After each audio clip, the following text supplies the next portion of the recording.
I hope I am connected.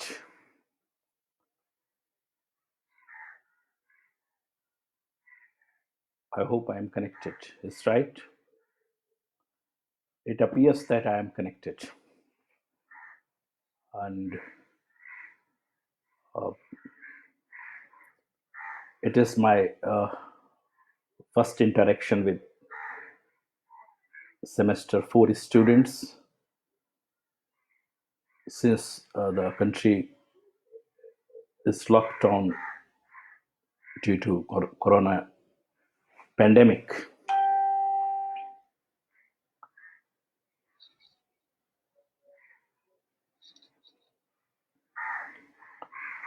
Now onwards, still this pandemic and lockdown continues, we would be interacting by some electronic device. Later on, we would try to improve it so that we can have some face to face interaction. I hope you all are fine and keeping well in your home. Today,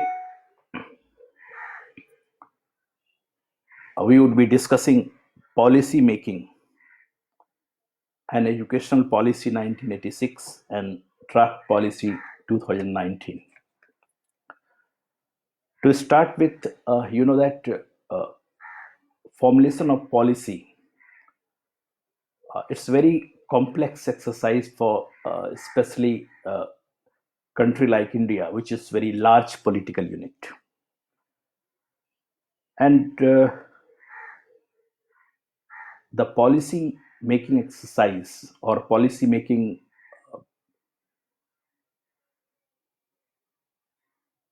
work is basically shifting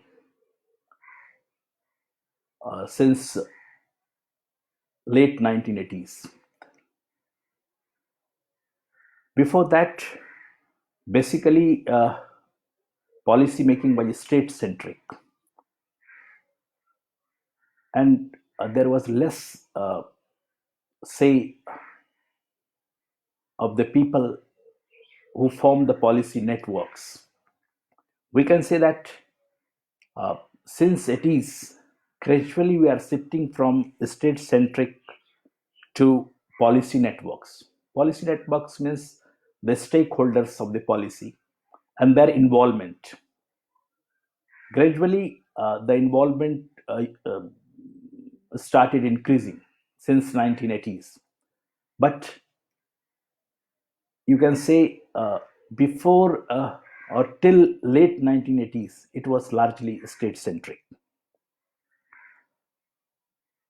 One major institutional innovations during this period was, you all know that, the planning commission. Planning commission was institutional innovations for policy making, and that used to based on scientific and democratic mode. But this policy, this planning commission followed the top down model. Decisions were taken at the top, and that was implemented uh, up to the bottom. And the policy and this planning commission was largely dependent on experts, and experts basically from field of the economy. Economists were largely associated with this uh, policy making, as it was the concept that economists can contribute better while making a policy. Experts from other fields were not given that much importance. Now you know that instead of now planning commission, we have Niti Aayog. Although Niti Aayog is said to be a bottom-up model, planning starts from the bottom and goes to up. There is mechanism like that, but when you study the structure of the Niti Aayog, it hardly appears like that. Only difference appears that instead of economists, even persons from other disciplines are also involved in that Ayog. This model, I am talking of that state-centric model of policy making. This prevailed till the consensus of the role of the state as a centralized mechanism, as a centralized agency, and strategy for the development of development from top to the bottom. Until this was a consensus, people believed that the policy should be centralized, it should be state-centric, and a state will formulate policy, and that will be percolated to the to the lowest level. जब तक आम सहमति थी कि state centric policy होनी चाहिए, तब तक जो है कि इसी तरह पॉलिसी बनती रही, और स्टेट का उसमें स्टेट के जो सेंट्रलाइज्ड बॉडी थी, द प्लानिंग कमीशन, उसका बहुत महत्वपूर्ण योगदान रहा. लेकिन you know that after one set of globalization and liberalization, you know that in 90s all that started, and we will see these two phenomena have largely contributed to some change in our policy making system. After one set of globalization and liberalization, the political consensus of earlier, that is state-centric policy making model, that broke down, and two processes started unfolding. First, the role of the state began to change and started getting even more complex. And second is greater scrutiny of public policy from the ground. In the earlier policy, the emphasis was on implementation and public administration. There was less emphasis on scrutinizing the policy. But after globalization and liberalization, the new processes unfolded, or you can say began to unfold. And one is, as I said, role of state began to change and get more complex. And another is greater security for public policy from the ground. Now attention shifted towards these things. First is questions of appropriate policies and structures. It was not like that. Earlier, only implementation of the policy was considered. Policy could be implemented to the grassroots level or not. And public administration, how the bureaucratic mechanism will implement the policy. But now the attention is shifted to questions of appropriate policies and structure, whether policies are appropriate, and policies and its structures are appropriate or not. Process of policy formation, how to formulate the policy. When it is not centralized, then how the policy will be formulated, who would be parties to the formulation of the policy. And third, improving the competence of policymakers. As you have, as I already mentioned, that in the planning commission was largely dependent on economists. But now the competence of policymakers, whether only economists are competent enough to formulate the policy of the country, because policy incorporates policy education, polity, economy, even culture and other things. So there was an emphasis on improving the competence of policymakers, and lastly, the evaluating the policy outcomes. Policy outcomes must be evaluated. Until you evaluate it, you cannot improve it. And what we said that key one set of globalization and liberalization led to the unfolding of role of state began to change. What are the changes? Actually, the state through policies, state did not talk of only doing, but ensuring a particular thing. Suppose there is a right to education. Suppose now this right to education came so that education can be ensured, elementary education can be ensured to each and every child. So change of the role shifted from doing to ensuring. It is not that there would be some work for poverty alleviation. Every person should come out of the jacket of the poverty. So the state started from the role of the state changed from doing to ensuring.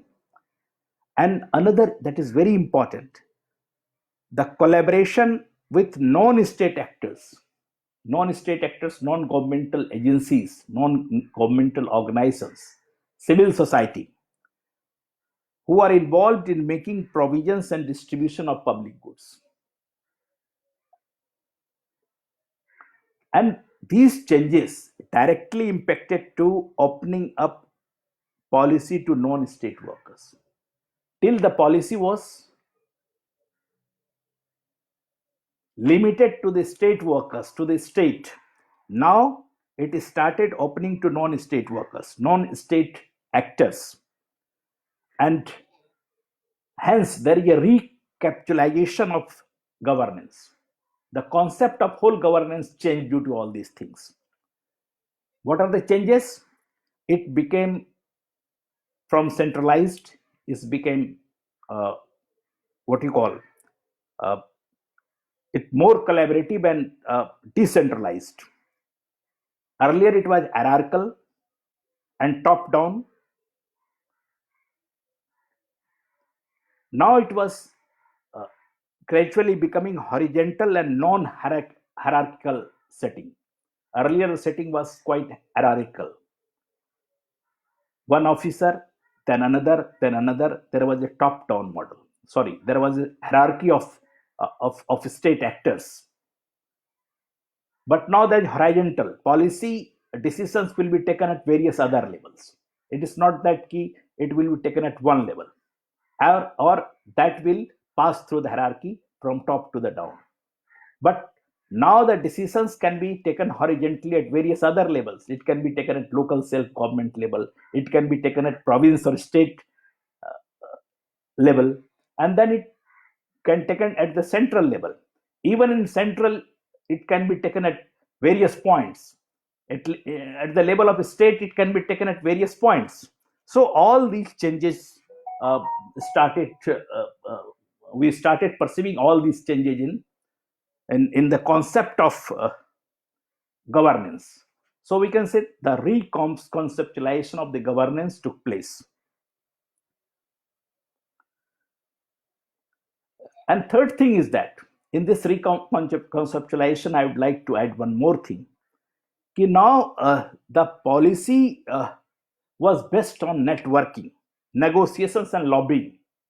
Various small groups can make lobbying, make negotiations, and there was a network of the stakeholders, and all these matter in the form of in policy making and in the governance as well.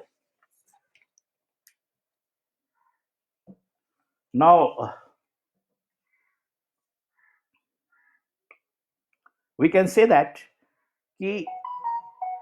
now we shifted from government to governance as network. Government was one entity that was very important. government and governance. But now it is governance as a network. Governance is not like that key. It would be done. It would be done through one mechanism, and that is centralized mechanism through top-down model. Now decisions will be taken at various places, at various levels. It would be horizontal, and there would be stakeholders would be having its say in the policy making, and there would be networking of the people.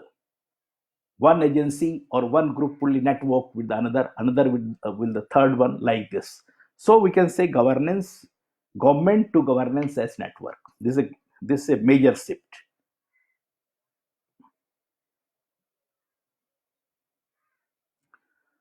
Now one thing, the dominant state actors still were at the top, or you can say the government actors were leading the business of governance and policy making. It is still.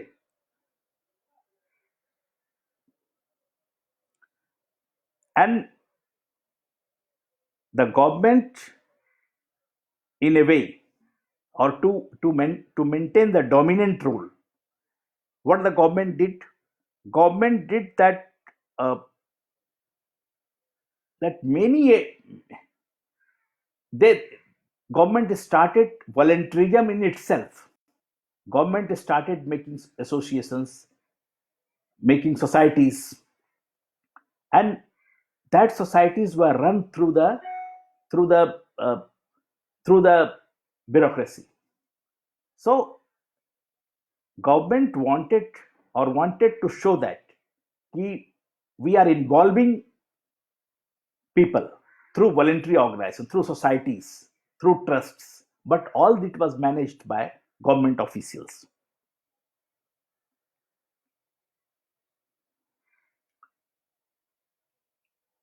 We can understand it with two examples. One is Council of Trade and Industry under PMO. No, sorry, Council of Trade. Yes, Council of Trade and Industry. It is within Prime Minister's office, and another is Board of Trade, that is in Ministry of Commerce. In most of these councils and boards, no representation of trade unions will find labor federations of civil society. Now the Board of Trade, it is a kind of board that influence the policy making. Council of Trade and Industry, this is a council that is the role to influence the policy making. But there are many other such councils and what you call uh, boards, but you will hardly find any representative of trade union or labor federations or civil society on it. These all organized, all the boards were there or councils were there, and they were suggesting what you call, they're giving feed for the policy making, giving certain feedback. But this all was done through the governmental mechanism. There was no representation. If there was any representation, that was very poor. So you can say the space of civil society was few and far between. Even in the network formal mechanism, governance as a network, these boards and councils, they will make a certain kind of network. But even in this network, the space for civil society was few and far between. However, there are certain institutions that played a very important role. One such institution is National Advisory Council.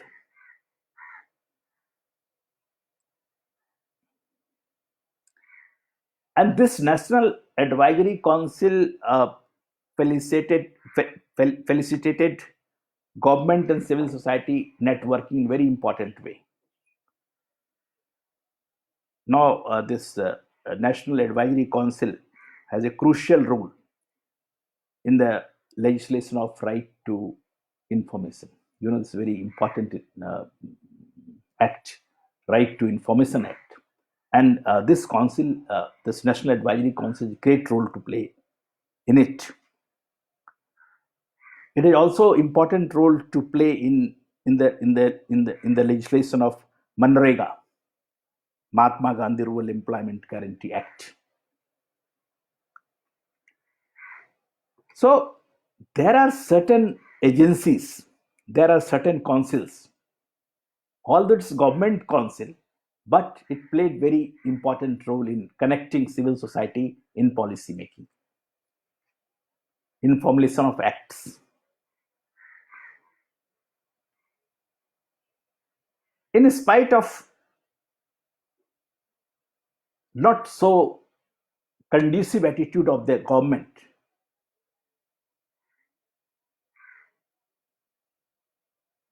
similar councils or some organizations or some boards started changing.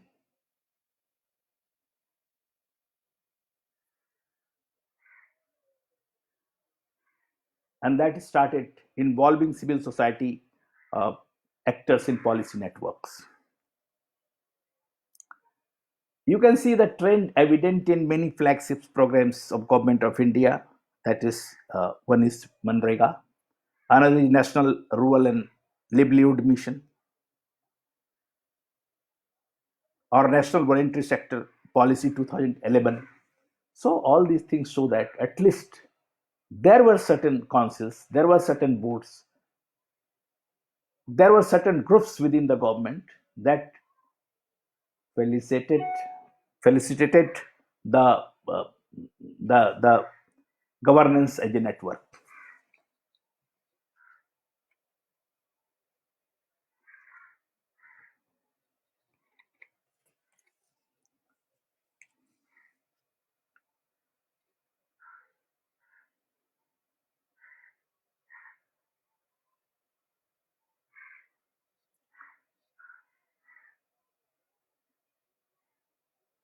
We can examine the formal participation of civil society in policy making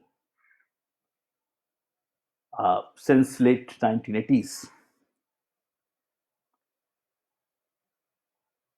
In late 1980s, we can see that you can visualize some formal participation of civil society in policy making. For example, there is one example: appointment of Bankar Roy, a prominent civil activist, on Planning Commission.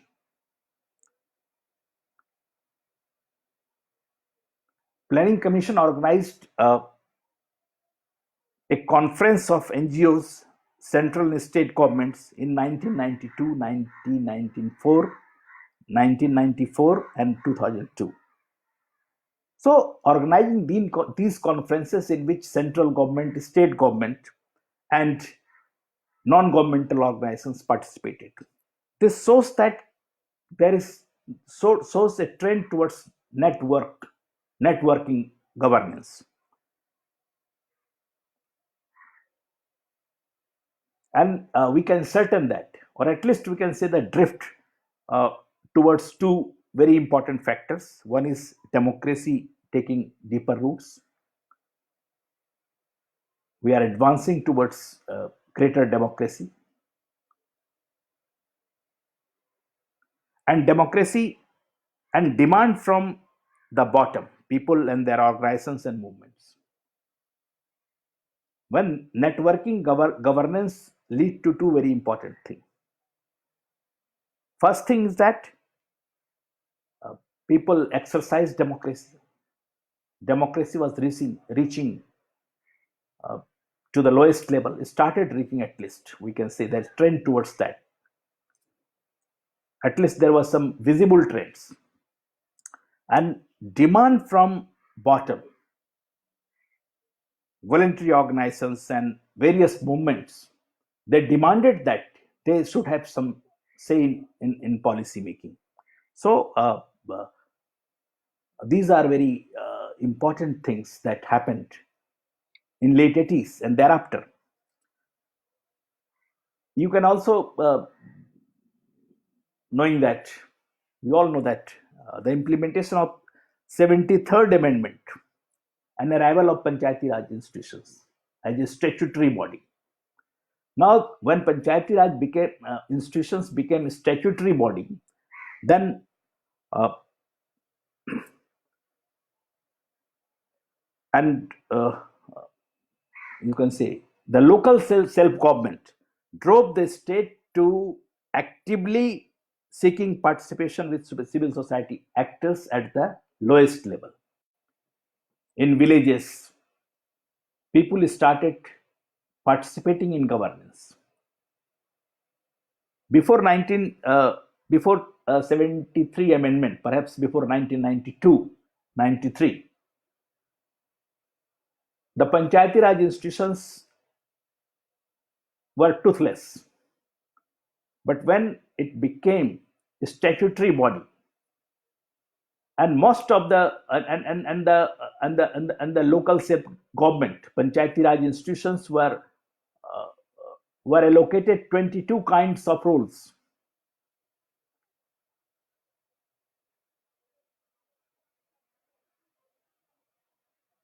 22 kinds of roles include education, primary education, elementary education, and the local development, and even many other things. 22 kinds means majority of the uh, development sectors. In majority of the development sectors, Panchayati Raj institutions had very important say. So at the local level, people started participating in the governance through local self-government, Panchayati Raj institutions or municipal corporations.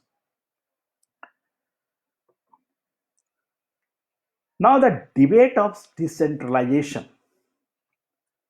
This debate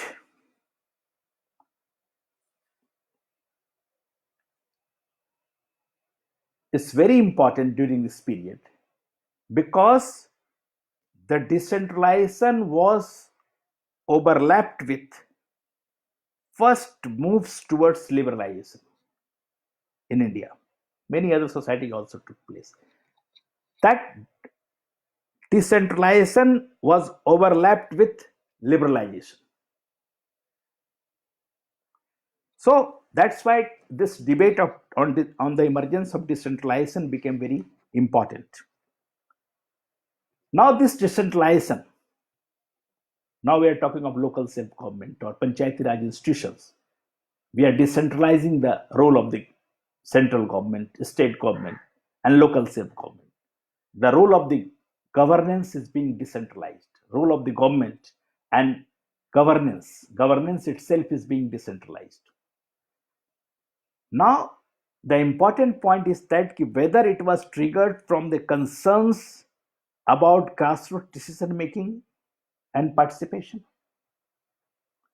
This decentralization that triggered or took place or initiated from the concerns about the grassroots decision making and participation.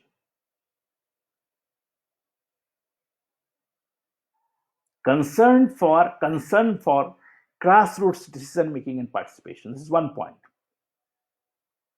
Either decentralization was triggered for this, or neoliberal policy framework that would eventually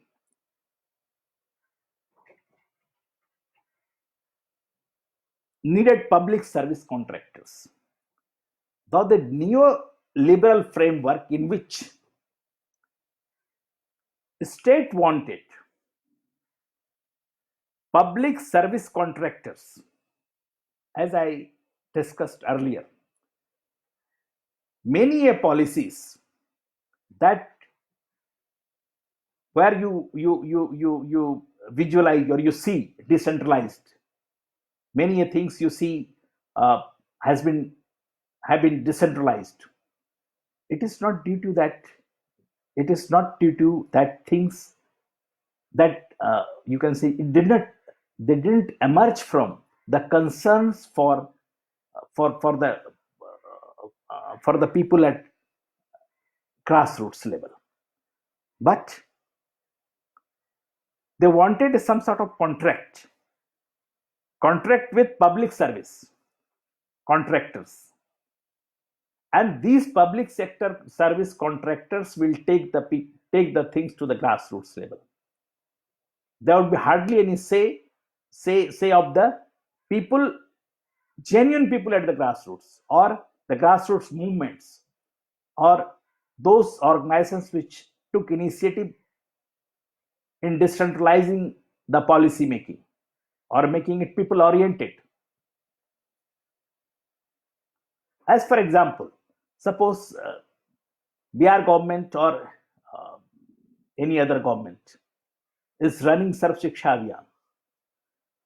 Now this Sarv Shiksha Abhiyan is run through a society, but that society is fully run by government officials. Even some people are involved, they have hardly any say. It is almost a bureaucratic organization, although in the name of society. Society is there to show the world or show the funding organization that we work through society. We work through the people at the grassroots, but it's not there. Genuinely, it is not there. We can say that the state sought to implicate civil society. Implicate, na? Involve in a what you call wrong way, you can say that. So state sought to implicate civil society in governance and adopt a participative approach. This participative approach,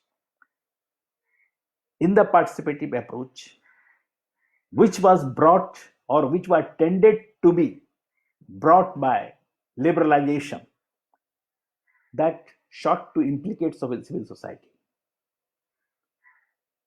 So liberalization and decentralization, many things are overlapped, but the process of liberalization somewhere affected the genuine process of decentralization, where the state sought to implicate civil society in governance and adopt a participative approach.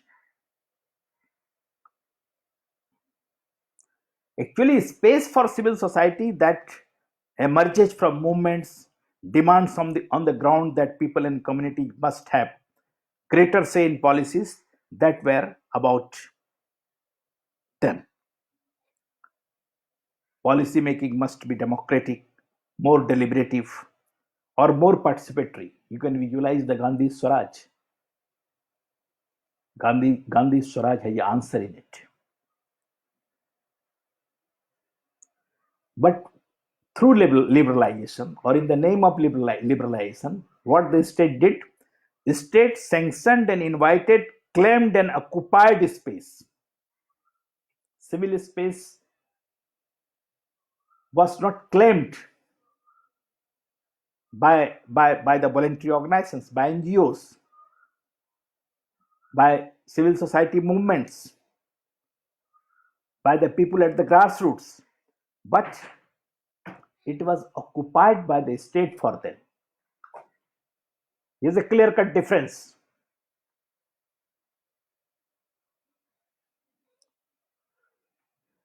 Many other people have connected, and those who could not connect, they can watch video later on. Video at the university's website, or even Facebook, or even Politic India site. You can see, you can watch.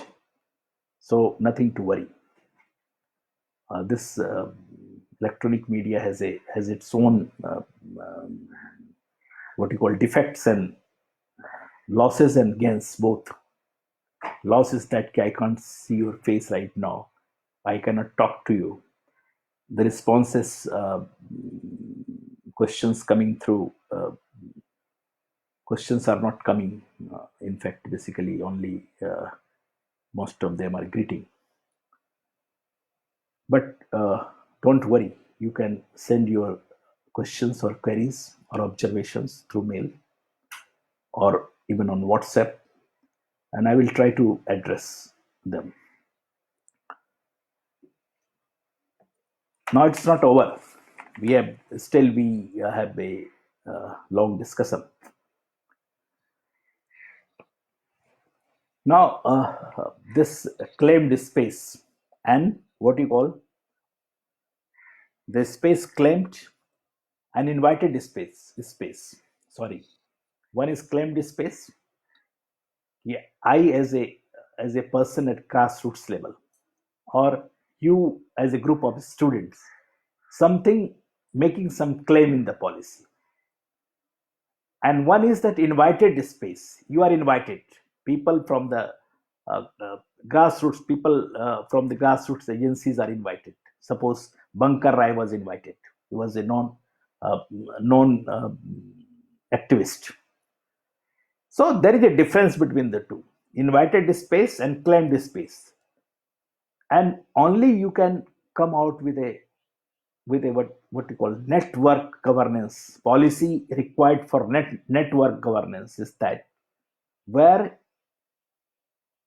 people claim their space and state has to create space for them.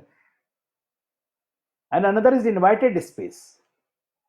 And why invited space? Because to show that in this policy people have been consulted, or there is a say of people from the grassroots organizations. Now take two examples.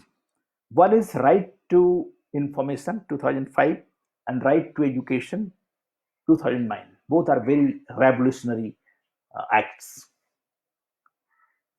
You might be knowing that state is trying to what you call making right to information little bit weak. Although I'd not like to call it toothless, but they have made certain amendments that has definitely made this RTI relatively weaker now. Now, right to education 2009. We are the students of education, so it's very important to discuss this right to education act. You know, this act has given or ensured fundamental right of elementary education to all our children.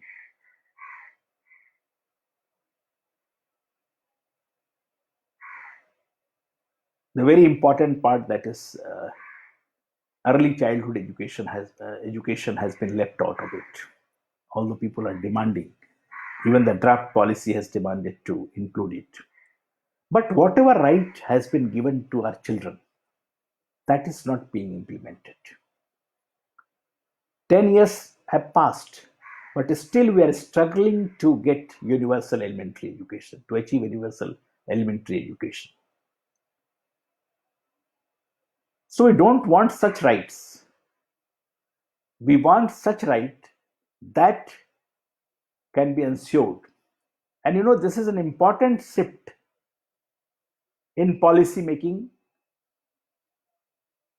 in 90s, late 80s and thereafter. The state not has to promise or try to do, but the state has to ensure. But none of fundamental rights are being ensured. It means the policies and thereafter acts have not emerged from networks, has not been claimed.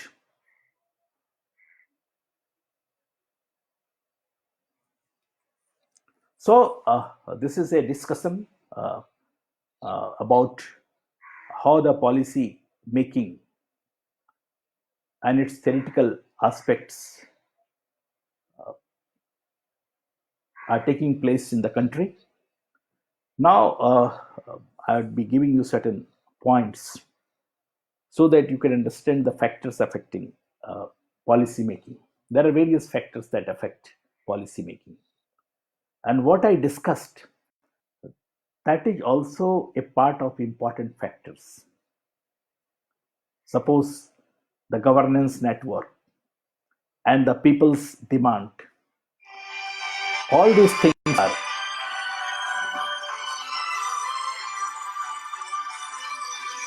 just have to attend a call, but put it on hold. Okay. Now these factors that just I'm doing it very brief. That geographical factors, very important geographical factor. When make policy support about education, you will have to look into geographical factors. Suppose people or students living in terrain, suppose hilly terrain, and uh, the place which is not butterable, or there are certain places where there are certain students who are living in travel areas, so things like that. So geographical factors are very important. Suppose there are certain areas where suppose some the what you call crop production and harvesting, all these things take place in a certain period. So various geographical factors, the geography of the region play very important role in policy formulation. Now economic factors, another very important factor, you can discuss it your own. The economic factor largely decide the educational factors.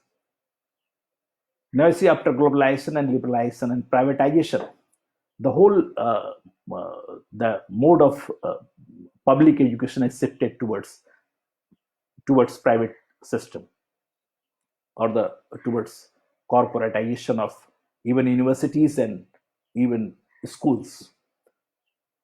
So this economic factor, the mode of economy we have adopted or we are adopting, the change in economic mode, all these things affect our education, our policy making education system, policy making of education, or any such policy. Now social and cultural factors. Now social factor is very important. Education is closely related to society. What kind of uh, primary education would be? What language would be there? Whether a student will learn at primary stage one language or more than one language. The local language would be included into it or not. So, and we have various cultural groups, cultural and ethnic groups. Now that culture, the part of the culture must reflect in the education. So suppose even that group is having a say in the policy formulation, then definitely they would like to have some orientation or some reorientation of their culture into the policy. Now political factor is there. It depends upon the polity of the country. A communist country or a democratic country like us, even the democracy with presidential form of government, or a democracy uh, with like us. So these all factors will have its own impact on the formulation of education policy. Suppose like us, uh, we are a large political unit, and our constitution says we will provide free and compulsory education, compulsory elementary education to all our children. And now it is an act. Earlier it was in directive principle. When we can't do it, now it is under the in the form of fundamental right. So we are trying to take decisions as per our as per the polity of the country. What the because in polity democracy is a greater polity democracy is the most important part of polity, our polity. So this democracy requires various other things. Suppose shelter, food, all these things comes before the education. Now this when is state taking decisions, The state will try to look into the needs, what you call the basic needs. Then the need of the education will be, and that's why you see that most of the time the education decisions regarding education comes afterwards. Afterwards means after taking decision, sole decision, and taking basic decisions about the about fulfilling poverty alleviation, other things. And likely the allocation on education is never comes to 6% of GDP. We also academicians and even voluntary organizations are demanding. Even many commissions have already suggested that the state should invest 6% of GDP on education. But the state could not, because they have many other priority areas, other areas which are which comes before education. So this language factor and religious factor, technological factor. Now the technological factor. Now we are infusing technology into education at various places. Now you might be knowing the many schools, public, private, big private schools in the country. They work. They have infused technology in such a big way that teachers' role have become obsolete, and they engage uh, a very small number of teachers, and most of the work is done through technology. So technology is very important factor. So these are the factors. I'm naming some of the factors, and you can discuss uh, the the importance of these factors in policy implementation. Sorry, policy formulation. Now, after this, I would like to just give some hints. It would not be desirable to discuss education policy 1986 and revised policy in 1992 in detail, because you have done it many a times. But I would like to give you some what you call points around which we can discuss uh, around which we can discuss the policy formulation. You know that education policy 1986 is the first policy which emerged from some sort of participation of the people. Before that, for any policy, no feedback was taken from the people or public. National Policy of Education 1986 is the first policy where documents named Challenges of Education were circulated in the society, in schools, even voluntary organizations and public at large, so that they can keep their feedback, and accordingly policy was framed. This is the first policy where you can say there was some sort of public participation, although level of the participation was very minimal, but it was a beginning where people gave their feedback in the formulation of new education policy. And some very important things in the policy, I will just name two three very popular things, or that become very popular. One is national system of education, just 10 plus 2 plus 3, which uh, is supposed to be changed by the new policy. Now, still, we have the same system, 10 plus 2 plus 3 system. We are still running our country. And there is national curriculum framework. Concept of national curriculum framework became dominant at this time. There would be national curriculum framework having some very common core components, which would be followed by the country at large, and there would be some flexible components which can be implemented uh, region wise, or at the basis of local needs.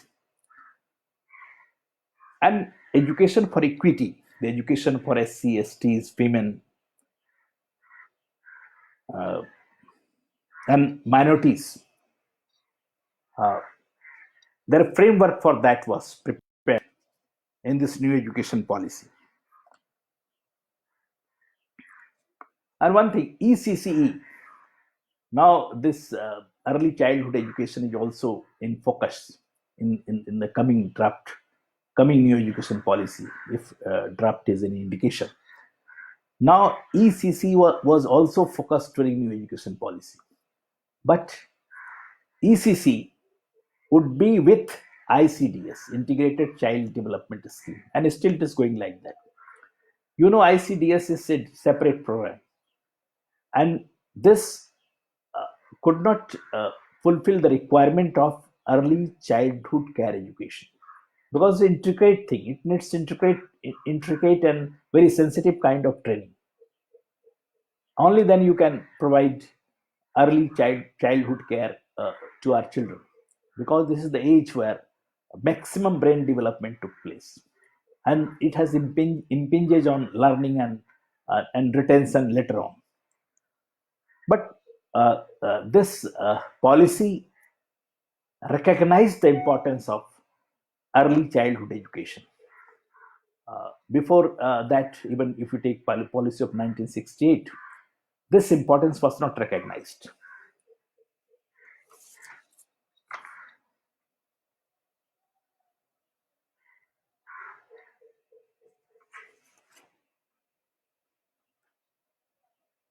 Now,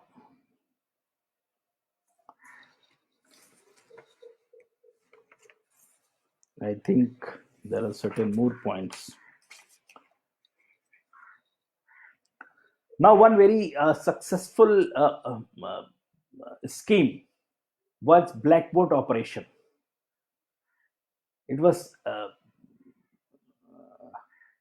what do you call, very popular policy part. It became very popular, and government worked in this front very intensively. Now, Operation Blackboard means providing essential facilities in primary schools, like at least two pakka rooms, necessary toys, blackboards, maps, charts, etc., other learning materials. And so, school will have minimum facilities so that it work well, at least two pakka rooms, so that the student can study in all the seasons. So, Operation Blackboard and most of the schools were provided uh, some basic facilities. A huge work was done on this front. And there was emphasis on what you call uh, some emphasis on teacher training, and diet is a concept. District Institute of uh, Education Training. This diet, large number of diets were opened throughout the country, and this diet was opened so that the district level training programs should be conducted at district levels. Every district has its uh, own problems, its own conveniences. Every district has its own limitations. So, taking that limitations, conveniences, we can train people at the district level. What are the training problems that could be tackled at district levels? In service training could be provided, and the nation developed a very strong uh, in service training mechanism to empower the teacher. Although that mechanism is still working, but now its shape is not. Now it has become, due to certain factors, weaker. Many other training packets have come, and most of the institutions developed to uh, provide in-service training at district levels, block levels, are not working well. But the whole country, diets were opened in large number in whole countries. At least one diet was opened in each and every district of the country, and that diet is still alive and working well. The mechanism attached to the diet, like BRC, CRC, uh, this is not working well. But diet as an institution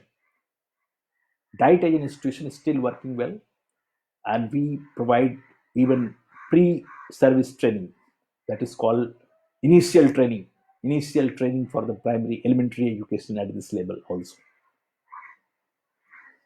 Now,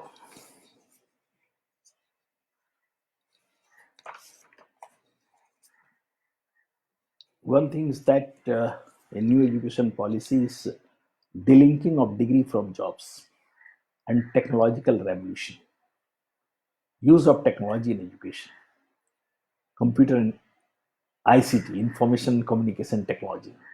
Another is delinking of degree from job. It was suggested that many jobs are there where degrees are not required. The persons could be tested for the knowledge and jobs could be provided to them. So these were some very important ideas in new education policy. One is pace setting school. Pace setting schools also were very important suggestion of the new education policy in 1986, and a large number of pace setting schools were opened in India. Pace setting schools, it was called Navodaya Vidyalayas, and Navodaya Vidyalayas were for nurturing rural talents, rural and local talents. One well-equipped schools were opened in various regions of the country, and the local students, the students of the local people, uh, would get finest kind of education over there at the state cost. And still, that Navodaya Vidyalayas are running well. It was started as a result of the new education policy 1986. So these are certain very important decisions, although it's very big policy, and you have gone through it several times. So you can visualize certain points of this policy. Now, this draft policy, that is NEP, New Education Policy 2019. It is Kasturi Rangan Committee report. It is called Draft Education Policy, and with certain changes, we hope that this will turn into a full-fledged new education policy. And in formulation of this policy, we have taken many years. Still, it is not finalized. The first draft, the first document, that is called Evolution of the New Education Policy, report, that is popularly known as Subramaniam Committee report. Subramaniam was the chairman. And people gave feedback on this report was taken from the country, from intensive feedback was taken. Document was circulated, even print circulation was there. It was also circulated through internet and media, and feedback was taken from the teachers, schools, voluntary organizations, from public at large. And after getting feedback, another committee was instituted, that was Kasturi Rangan Committee. And Kasturi Rangan Committee gave its report in 2019. And this is supposed to be the draft policy. And more or less, people feel that the same policy would be there. But people are also giving feedback on this draft policy. A good number of feedback uh, was received by the government. Now, I would like to discuss some of the points of this new education policy. First is, I'll start with the early childhood care and education. This policy has given greater emphasis on this. Access to free, safe, high quality, developmentally appropriate care and education by 2025 to children in the age group of 3 to 6 years. This draft policy wanted universal ECE, early childhood care education, by 2025. Every child in the age group of 3 to 6 will be there, would be receiving early childhood care and education. And they have also suggested the importance of this ECCE. And even they say that this can't be avoided. The state cannot afford to neglect uh, early childhood care and education. Over 85% of cumulative brain development occurs prior to the age of 6.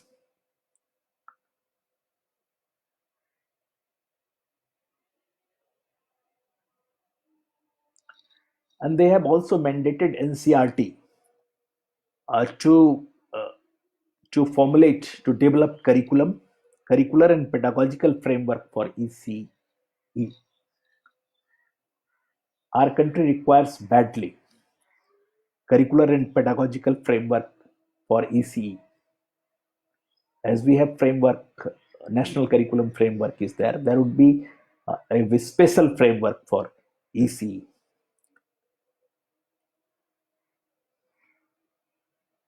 Now, there is a change in the structure of the education system curriculum.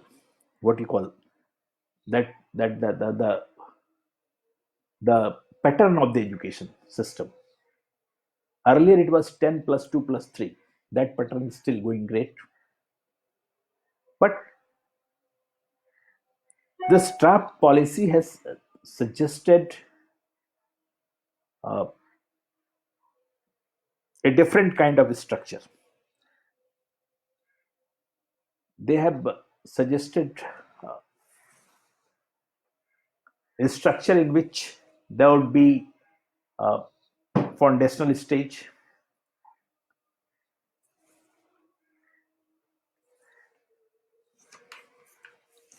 3 years of what you call you saw ECE, the 3 years of ECE, and then class 1 and 2. These 5 years will be there in foundational stage. There would be preparatory stage, 3, 4, 5. This preparatory stage, then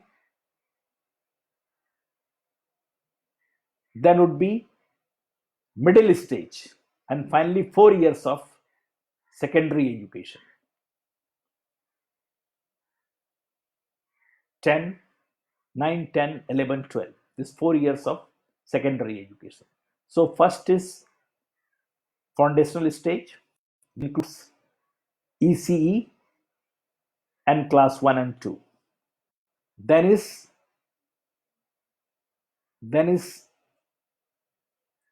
preparatory stage, that is 3, 4, 5. Then middle stage, and finally secondary stage. So this is change in structure. And it was supposed that by 2025, every student in the grade 5 and beyond has achieved a foundational literacy and numeracy. About 5 crore children in our country have not achieved foundational literacy and numeracy. And the policy says we are in severe learning crisis. If action is not taken soon, over next few years, the country could lose 10 crore or more students from learning system to illiteracy. 10 crore people will again become illiterate if you don't take action. These 5 crore children who have not achieved foundational literacy and numeracy, they will have to provide it somehow or anyhow. Otherwise, the consequences would be very, very bad. Non-negotiable. This foundational literacy and numeracy is a non-negotiable part of curriculum. It cannot be negotiated. It has to be done.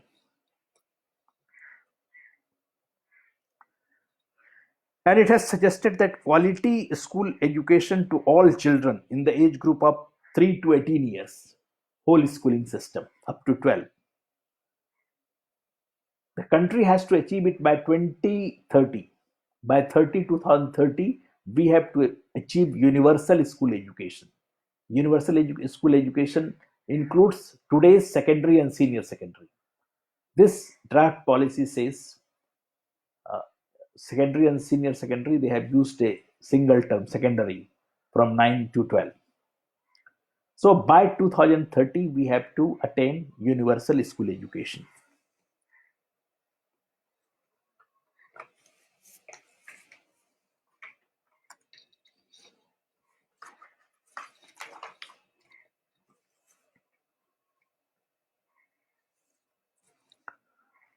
Now, this secondary education, at least, there are two type of enrollment: net enrollment and gross enrollment. At least we have to achieve the gross enrollment crawled by 2030. A new curriculum and pedagogical structure, the school system structure, the education system structure, we already discussed that. We are shifted from 10 plus 2 plus 3 to 5 plus 3 plus 3 plus 4. 5 means 3 years of pre-primary education or ECE, class 1 and 2, grade 1 and 2. 3 years means 3, 4, 5. That is called latter primary or foundational stage. And 3 years of middle, that is upper primary, 6, 7, 8. And 4 years of higher secondary stage, 9, 10, 11, 12. And better you go through the policy and try to see all these things. Now, this policy is also given emphasis on teacher recruitment and training. Actually, they wanted recruitment through robust and transparent process. It is not like that we are recruiting teacher today. Process must be robust. It must be very intensive. Suppose recruiting a teacher, it might take we should follow very elaborate process. And it should be very transparent. There should also some arrangement for promotion of the teachers, some on the basis of and periodic performance appraisal. That should be there, and promotion to the educational administrators and even teacher educators and all that.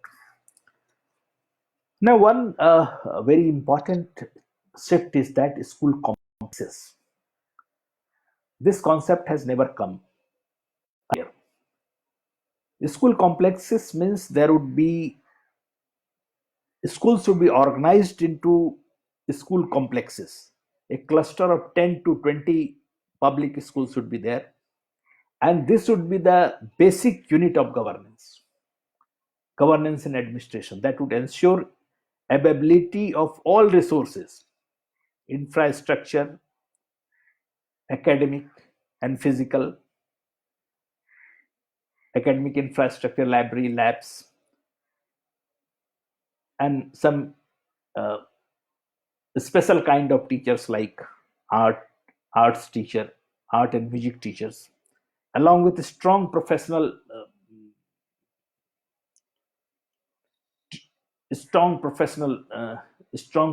teachers. So these complexes would be there, and facilities might be exchanged from one school to another. Suppose there are 5 music teachers. That 5 music teachers will cater to the needs of all the 10 to 20 schools in that complex. Likewise, art teacher, it may be performing art, it may be other kind of art. That 2, 3 or 4 teachers will cater to the needs of the whole complex. Now, facilities, there may be very good library, there may be very good laboratories, and that can be shared. So there would be a school complex, concept of complex, school complex, and that is a basic unit of governance and administration.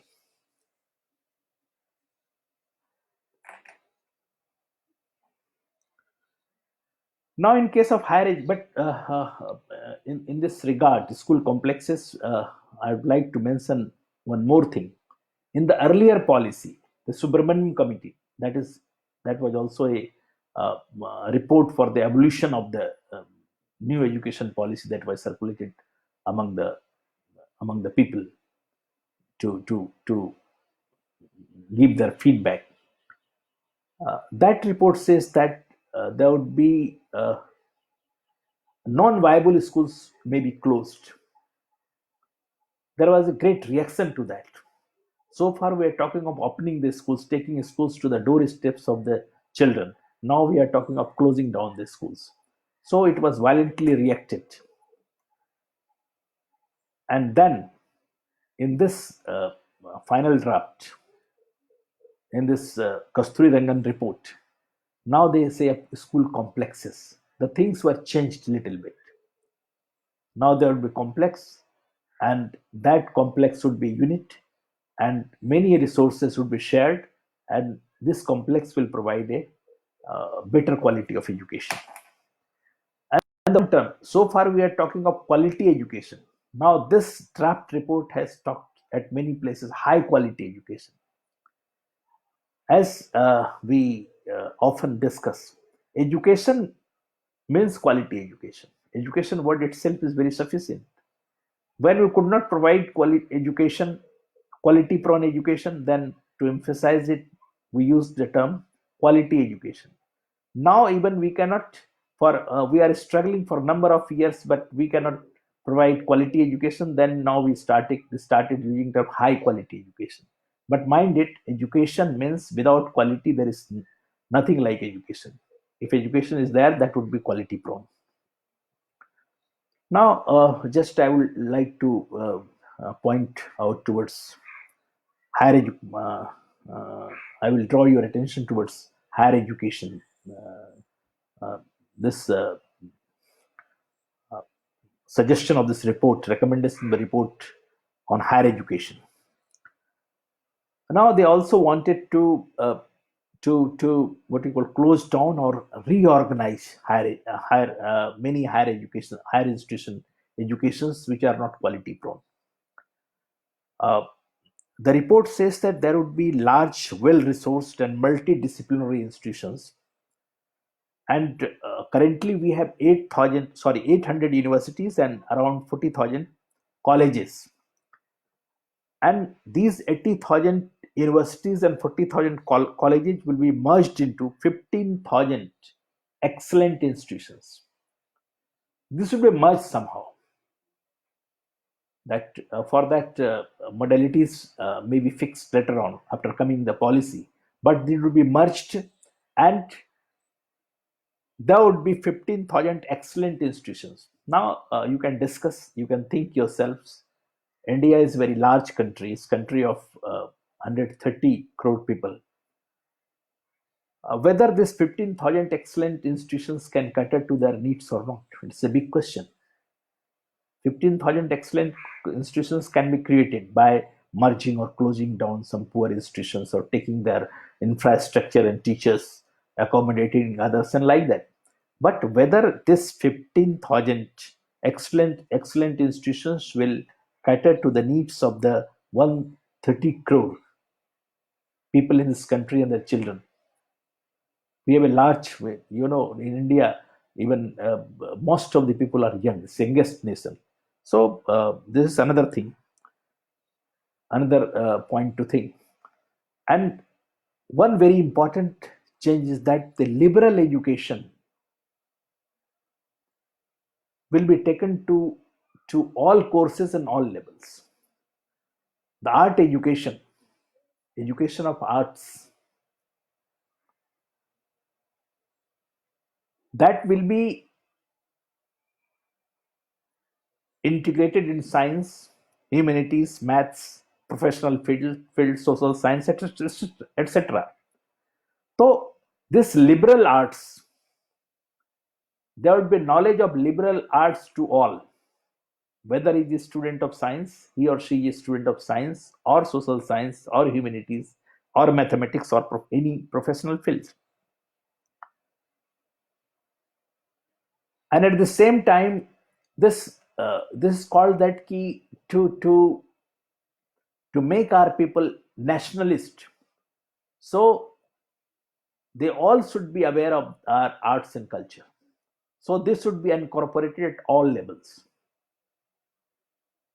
It has been visualized that a student of suppose some professional student, suppose BTech or medicine, they may not having a good idea of the country's liberal arts and culture, or for that matter, the students of natural sciences. So this should be integrated, the part of the curriculum, irrespective of discipline.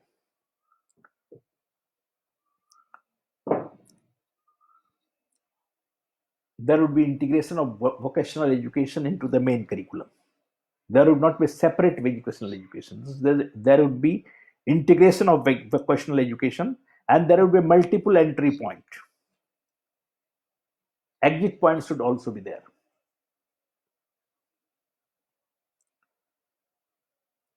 And there would be a institutional governance. As far as governance is concerned, there will be institutional governance, and that governance based on autonomy. This policy says very emphatically, institutional governance of the higher education will be based on autonomy, and autonomy of all the three kinds: academic, administrative, and financial. So far, we think the university has to do only with academic autonomy. No. Says until all the three kinds of autonomy are there, the university cannot discharge, or institutions cannot discharge its function well. So there would be independent board of higher education institutions, and regulation will be light but tight. There is a term there, light but tight. What is light but tight? This will ensure financial probity, public spiritedness, student setting, funding accreditation, and regulation by independent bodies. They all will this these all will done by different independent agencies, and uh, this will also avoid conflict of interests. So there will be tight but tight. There will be various independent agencies. Some will ensure financial probity. Some will public spiritedness, student setting, public spiritedness, that include student setting, funding, accreditation, regulation, etc. And for all these things, some independent agencies would be there, and uh, so that there won't be any interest of conflict. Now come to teacher education. Teacher education, they have suggested 4-year teacher education, integrated teacher education program. And one very important thing, that there won't be any separate teacher education institution like existing training colleges. The teacher education institution will function in multidisciplinary higher education institution. For example, suppose Patna University. The Department of Education, there would be one Department of Education in Patna College also, like Department of Political Science, Department of History, Department of Hindi, or this and that. So this will function within the higher education institution, which is multidisciplinary. And there will be 4-year integrated stage specific, subject specific B.Ed program. All the dysfunctional and substandard teacher training institutions or teacher education institutions will be closed.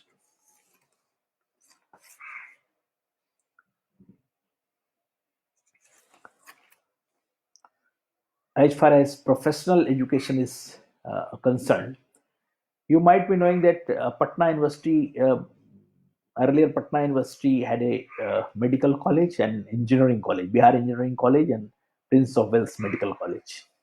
There is a Patna Medical College and hospital. Both are separated later on.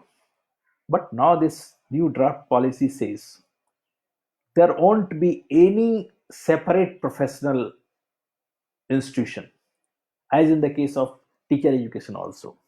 In case of medicine, in case of technology, in case of agriculture, all professional education will be integrated into higher education system. They will run under a university. It is not like that they have separate identity. The identity will be integrated, so that integration itself is a kind of education.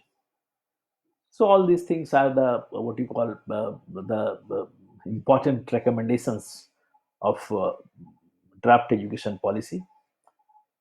And as I often suggest to you, that as a stakeholder you must send your feedback when asked on policy matters. Later on, when you will complain, it's very difficult to take that complaint to the government level. But earlier, you should be aware and you should take the opportunity. Finally, I would like to recapitulate that I talked of policy making in India, how the focus shifted from state centric to the incorporation of non-governmental organization or people at the grassroots level. But still in the policy, although there is space was created for the voluntary organizations, for the grassroots people, but it is in the shape of invited. It is not in the shape of claimed.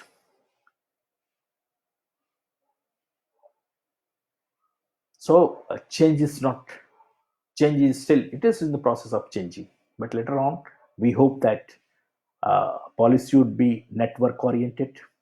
There would be networking of the complete networking, or at least very viable, vibrant networking of the stakeholders and people at the grassroots levels, voluntary organizations, voluntary movements, and all that.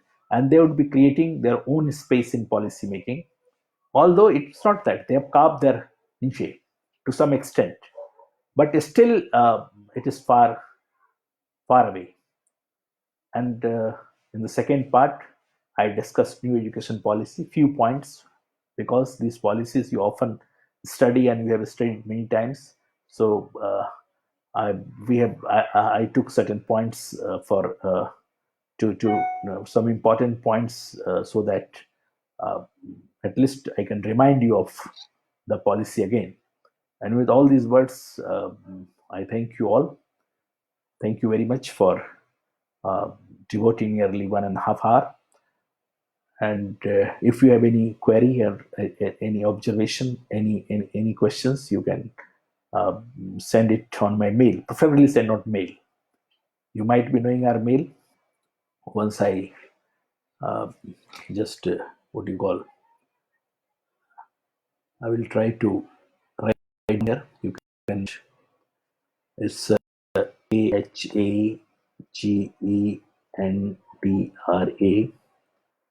4141 at the rate of yahoo.co.in,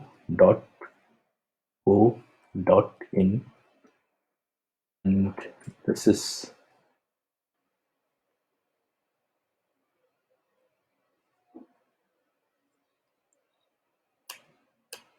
my mail, Khagendra41 at the rate of yahoo.co.in.